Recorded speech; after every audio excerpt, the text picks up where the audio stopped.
Ay tutulması nədir? Ay tutulması, ay öz hərəkəti zamanı yerin tam kölgəsi altına düşdüyü bir vaxt baş verir.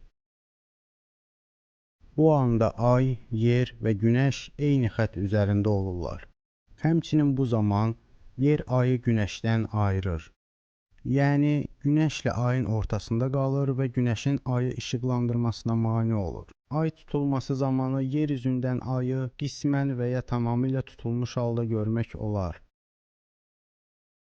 Ay tutulmasını yer kürəsinin demək olar ki, yarı hissəsindən görmək mümkündür, əgər ay həmən ərazidə üfüq üzərindədirsə. Yerin kölgəsinin diametri ayın diametrindən 2,5 dəfə böyükdür. Buna görə də yerin kölgəsi ayı tam əhatə edir. Belə bir ay tutulması tam tutulma adlanır. Ayın bir hissəsi yerin kölgəsi altında qalırsa, bu tutulma yarımçıq ay tutulması adlanır.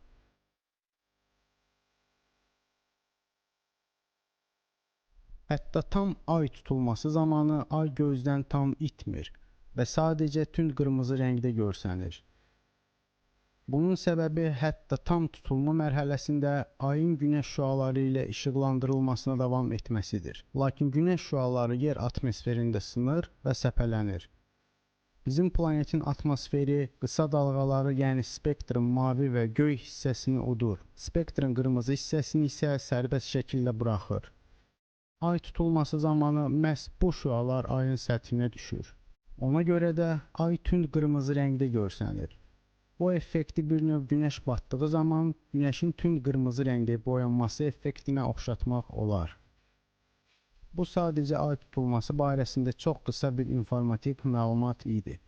Bizim sizinlə paylaşdığımız informasiya Wikipedia və ya başqa kanallardan götürülüb, araşdırmadan sadəcə tərcümə olunmuş informasiya deyil. Biz bir mövzu üzərində işləyərkən bu məlumatları bir neçə dərc olunmuş kitab və ya elmi jurnallardan götürüb və ya müxtəlif saytlardan götürüb, İngilis və ya Rus dilindən tərcümə edirik. Video düzülüş isə tam orijinal olaraq videoda olan mövzu uyğun şəkildə biz tərəfdən xüsusi proqram vasitəsilə yığılır.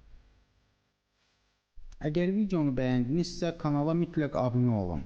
Videonu paylaşın və komment yazmağı unutmayın. Sizinlə sağollaşmıram, sadəcə hələlik deyirəm. Yaddan çıxartmayın ki, sizin layıqlarınız bizim yeni video hazırlamağa səbəb olan stimulumuzdur.